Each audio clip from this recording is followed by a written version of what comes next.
Olá, seja muito bem-vindo ao programa Academia. Hoje a gente fala da proteção jurídica do nome das empresas no Brasil.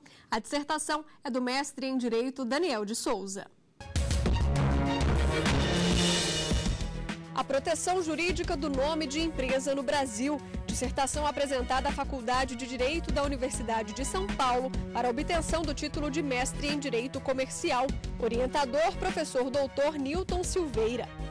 E para participar do debate, convidamos o professor de pós-graduação em Direito Empresarial do IBMEC e também mestre em Direito pela Universidade de Georgetown, nos Estados Unidos, Luciano Souza, e o especialista em Direito Empresarial pela Fundação Getúlio Vargas, Luiz Felipe Dutra. Obrigada, Luciano, pela presença aqui no Academia. Eu que agradeço, Mariana. Obrigada, Luiz. Eu agradeço o convite.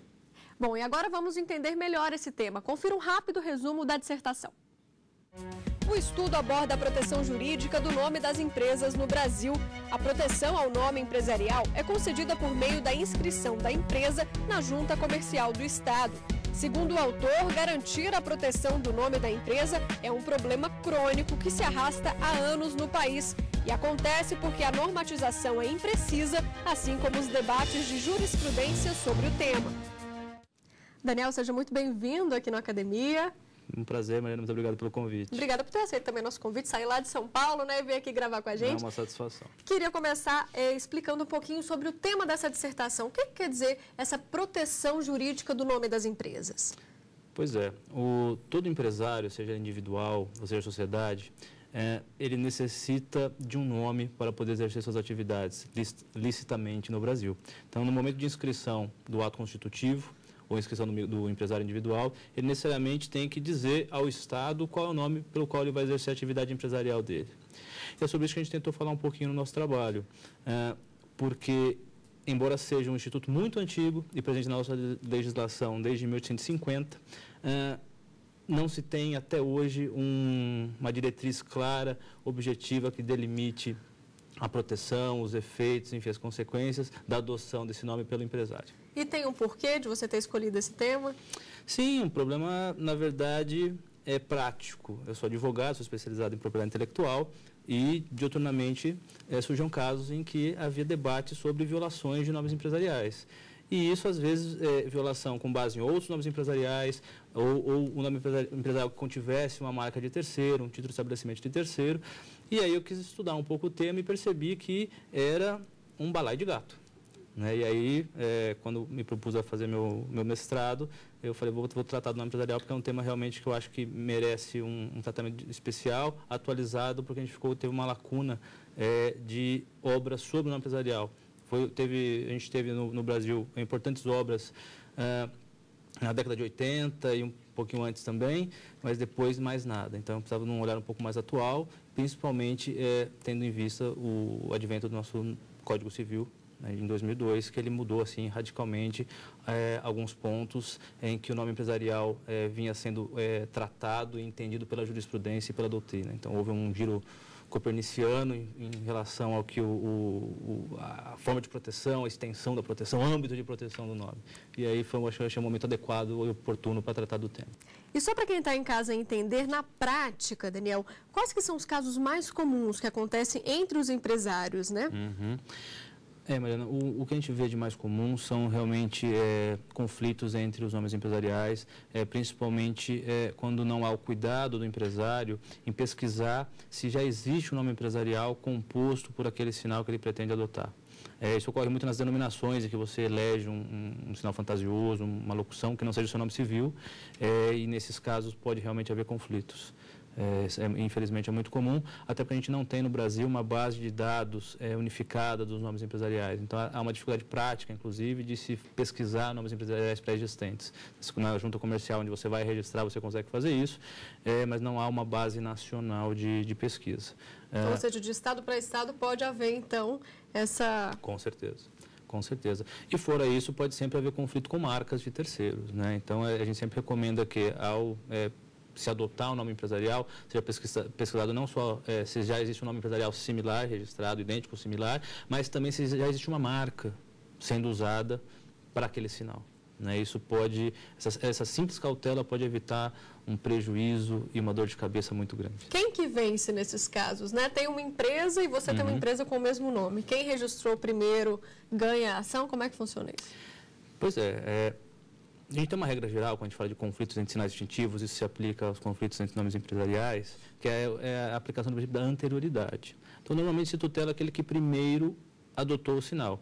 Evidentemente que existem outros pontos que você tem que abordar, você tem que verificar se o ramo de atividade explorado é o mesmo, a exclusividade do sinal, se é um sinal de uso comum, se não é.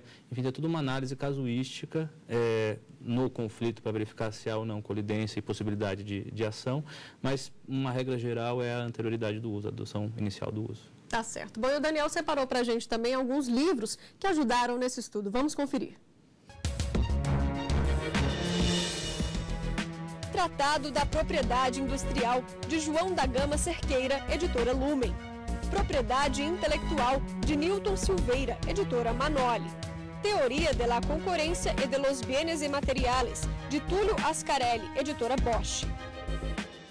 Daniel, você usou também uma bibliografia internacional, né? Sim. Teve dificuldade de encontrar literatura nacional sobre o tema? Assim, a gente tem bons e importantes trabalhos mais antigos, né? Então, alguns artigos recentes, mas não obras densas, alguns artigos tratando pontos específicos, isso a gente teve facilidade de encontrar no Brasil, mas obras densas, obras dedicadas ao tema, realmente só produção antiga, né? Daí também isso que me incentivou a abordar o tema na minha dissertação.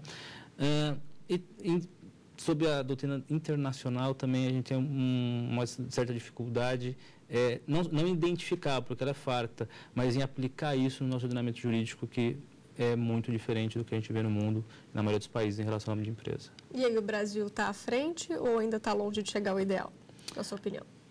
Olha, em se tratando de legislação de propriedade intelectual, o Brasil está na vanguarda. Por incrível que pareça, o pessoal tem uma visão, às vezes, que o Brasil é um país um pouco atrasado em proteção à propriedade intelectual. Não. Nós temos uma legislação moderna e o Brasil sempre esteve à frente dos tratados internacionais sobre o tema. Mas, em relação ao nome empresarial especificamente, a gente tem uma legislação muito esparsa. A gente tem uma série de leis que, em alguma medida, tratam do nome. E isso acaba por gerar conflitos interpretativos e de aplicação realmente prática dessas normas. Perfeito, Daniel. Então, agora chegou o momento de você apresentar a sua dissertação. Fique à vontade. Pois é um trabalho que foi pensado como uma contribuição para aqueles que tratam do direito empresarial, especialmente da propriedade intelectual, por eu verificar uma dificuldade prática de não só ter compilado os princípios que vinham sendo adotados, principalmente na jurisprudência, porque ela foi responsável por harmonizar diversas, como eu posso dizer, apaziguar diversos pontos que estavam sendo, em grande medida, debate nos nossos tribunais. Quer dizer, o Superior Tribunal de Justiça teve, principalmente nos anos 90, uma importância muito grande nisso, porque ali assentou-se diversas formas de se interpretar a legislação até então vigente sobre o nome de empresa. Isso, com o advento do novo Código Civil, foi muito alterado.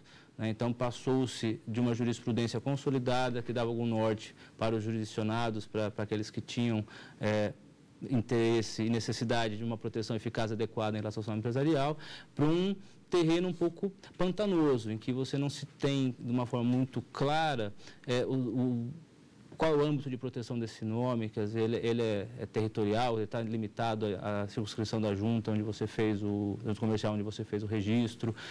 Ele é nacional, se não é nacional, por que não é nacional? Quer dizer, eu posso alienar meu nome empresarial, não posso. Ele é uma propriedade, ele não é propriedade, ele é um direito de personalidade da pessoa jurídica. Enfim, são diversos pontos que, em alguma medida, estavam pacificados, já havia um consenso doutrinário e principalmente jurisprudencial sobre eles, mas que, com a nova legislação, no nosso Código Civil aí, que tentou tratar do direito privado como um todo, e aí os direitos de obrigações têm grande influência nisso, e aí deu realmente novos ares para o debate, né? E, em função disso, a gente tentou trazer alguma contribuição para aclarar e dar alguma luz para aqueles que têm alguma dificuldade ou precisam ter informações sobre como proteger adequadamente no Brasil o seu nome de empresa. Tá certo, obrigada, Daniel. Bom, agora a gente faz uma rápida pausa. No próximo bloco, vamos debater a dissertação de hoje aqui no Academia.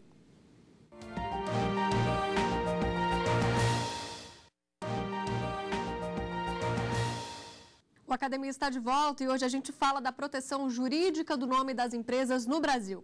E chegou a hora dos nossos debatedores questionarem o tema, então. Vou começar por quem, então? Luiz Felipe, por gentileza, a sua pergunta? Em primeiro lugar, eu queria agradecer o convite e a iniciativa também, parabenizar a iniciativa da TV Justiça pelo programa. Gostaria de parabenizar o Daniel pelo trabalho, o excelente trabalho que ele fez, em que ele condensou o conhecimento sobre nome empresarial num trabalho muito bem escrito, coisa que nós realmente não tínhamos há muitos anos no país. Então, acho que a importância do trabalho dele está aí. A primeira coisa que eu vou te perguntar, Daniel, é o seguinte: no seu trabalho você trata sobre o tratamento que se dá ao nome empresarial no âmbito internacional, não especificamente em cada país, que esse não é objeto do seu trabalho, que foi muito bem focado no Brasil, mas o Brasil é signatário da Convenção de Paris. Na Convenção de Paris há uma clara definição de que o nome empresarial será protegido em todos os países unionistas, ou seja, signatários desse tratado, independentemente de registro ou depósito. Só que aí vem o nosso Código Civil em 2002, no artigo 1166, agora não me recordo bem, que diz que a proteção do nome empresarial vai se dar no âmbito estadual. Como fica o conflito entre essas duas normas, o Tratado Internacional ratificado pelo Brasil e o Código Civil de 2002? Luiz Felipe, obrigado pela pergunta. Pergunta bem objetiva, mas bem complexa. Quando a gente pensa em nome empresarial, em propriedade intelectual como um todo, a gente pensa num ambiente globalizado. E nós temos alguns tratados que tentam harmonizar as legislações de propriedade intelectual, trazendo um patamar mínimo e adequado de proteção. Então, a gente tem a Convenção da União de Paris, que é de 1883, talvez seja o primeiro deles, e o Brasil é um dos 10 países signatários fundadores da Convenção de Paris, por isso que eu disse que ele está sempre na vanguarda da proteção. E nós temos também o TRIPS, que é um acordo vinculado à OMC, né, saiu da rodada de negociações do GATT no Uruguai em 94, que aí visam harmonizar essa legislação dos mais variados países em relação à propriedade intelectual. E a Convenção de Paris traz o artigo 8º, que ele prevê a proteção do nome comercial em todos os países da União, independentemente de registro ou qualquer formalidade. E aí a gente tem que fazer uma interpretação um pouco à luz do nosso direito também. O artigo 1166 do Código Civil é um dos que causou maior controvérsia em relação ao nome empresarial, por justamente ele limitar a circunscrição da junta comercial à proteção ao nome. Mas eu penso que não existe essa antinomia entre a Convenção de Paris e o nosso Código Civil.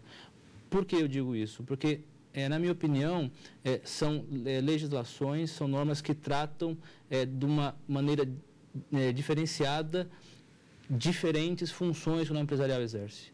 O nome empresarial ele tem uma função identificadora, uma função subjetiva, que é identificar o empresário à sociedade no exercício da sua atividade, nos atos inerentes à sua atividade, e ele pode ter uma função facultativa de também identificar o empresário no ambiente concorrencial, quer dizer, o agente econômico, quando ele vai se identificar e distinguir no ambiente de mercado. A partir do momento que o nome empresarial, o nome de empresa, é utilizado somente na função identificadora, aquele é obrigado ao se registrar, ao se iniciar a atividade empresarial, e aí eu estou falando do Código Civil. E aí eu estou falando de âmbito de junta comercial. Eu falo também da Lei de Registro Público das Empresas Mercantis, cujo artigo 33 tem uma redação similar. E o Decreto 1800, que regulamentou a Lei 8934, de 94, que é a Lei das Empresas Mercantis, também tem uma disposição similar. Mas, na minha opinião, essa limitação territorial, ela se aplica somente a essa função identificadora. São normas para serem aplicadas pelas juntas comerciais. Não são normas para tutelar uma atividade efetiva de concorrência quando os agentes econômicos estão se identificando nesse ambiente concorrencial por esse nome. A partir daí, ele tem essa veste de nome comercial, de nome que exerce uma função econômica, e aí sim eu vou aplicar as normas que tratam dele nessa função. E aí eu estou falando da Convenção de Paris, eu estou falando do artigo 5º, inciso 29 da Constituição Federal, e eu estou falando do artigo 195, inciso 5 da Lei da Propriedade Industrial, que prevê que tipifica como crime de concorrência desleal quem usa nome empresarial alheio. Então, eu acho que não há uma antinomia, e sim normas que se aplicam às diferentes funções que o nome de empresa pode exercer. Tá certo. Então, Luciano, por gentileza, sua pergunta. Ótimo. Então, primeiramente, muito obrigado pelo convite, Mariana. Daniel, parabéns pelo seu trabalho. Realmente, como o Luiz disse, é um trabalho que faz um apanhado geral de tudo, enfim, conta um pouco da história e traça alguns pontos importantes com relação a esse tema. Eu queria, entretanto, sair um pouco, não sair, mas ter um outro olhar sobre o seu trabalho. Você coloca no seu trabalho alguns pontos, principalmente com relação à função econômico-concorrencial, nessa acepção que eu gostaria de te perguntar. Recentemente, a gente teve aprovada a nova lei anticorrupção, que, na verdade, ela impôs, ou melhor, ela impõe às empresas que cometerem atos de corrupção a possibilidade de uma série de penalidades, dentre elas o desfazimento, até a extinção das atividades da empresa. Esse tipo de ato pode ser feito, pode ser concretizado através de mandatários. Qual que é o objetivo da minha pergunta? Dentro daquelas hipóteses de ações ou atitudes que o empresário pode ter para proteger teu nome, num caso como esse, principalmente porque a lei fala muito em questão reputacional, como que você enxerga, se tem algum paralelo, qual seria a ação que o empresário disporia para proteger seu nome numa situação como essa? Professor Luciano, muito obrigado pela pergunta. Ter um professor como debatedor é realmente sempre um desafio. Né? Confesso que eu nunca avaliei sob esse prisma, mas a gente pode rapidamente tentar trazer alguma luz em função de algumas peculiaridades. Quer dizer, quando a gente fala em nome empresarial, nós estamos falando de identificação do sujeito empresário ou sociedade empresária e também na identificação, na distinção dele nesse ambiente concorrencial. Na sua hipótese, acho que as duas funções acabam sendo afetadas, desde que a sociedade, a empresa esteja realmente se identificando na sua atividade por esse nome empresarial. E a gente tem um problema muito sério.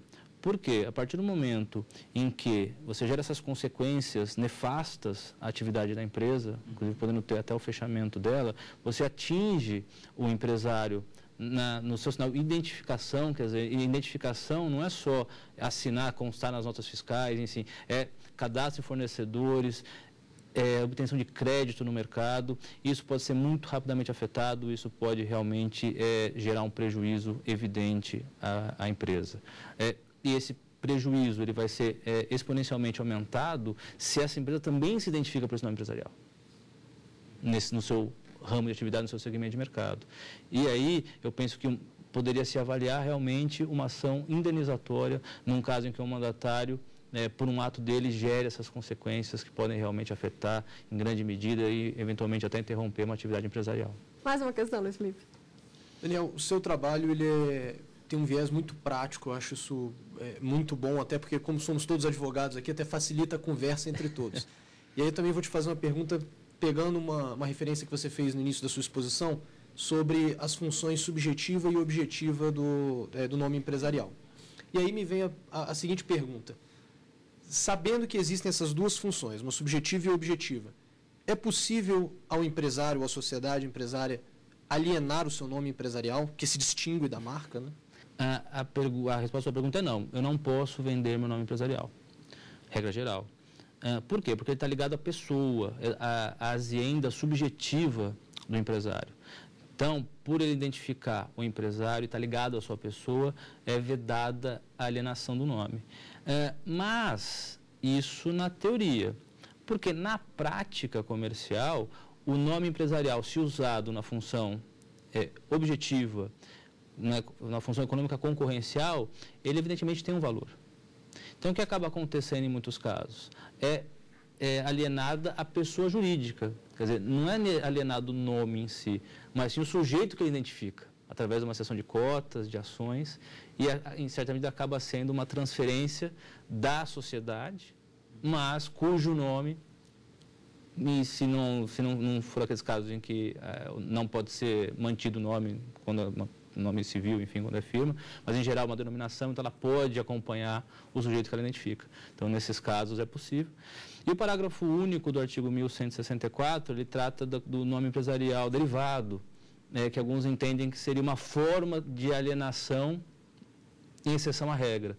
O que é esse nome empresarial derivado? É a possibilidade de aquele que adquiriu uma empresa através de um ato inter vivos manter o nome empresarial na qualidade de sucessor.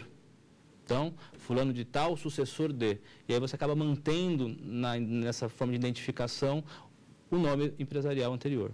Então, alguns entendem que, nesse caso, seria uma possibilidade de alienação do nome. Perfeito. Mais uma questão, Luciano? Tenho sim.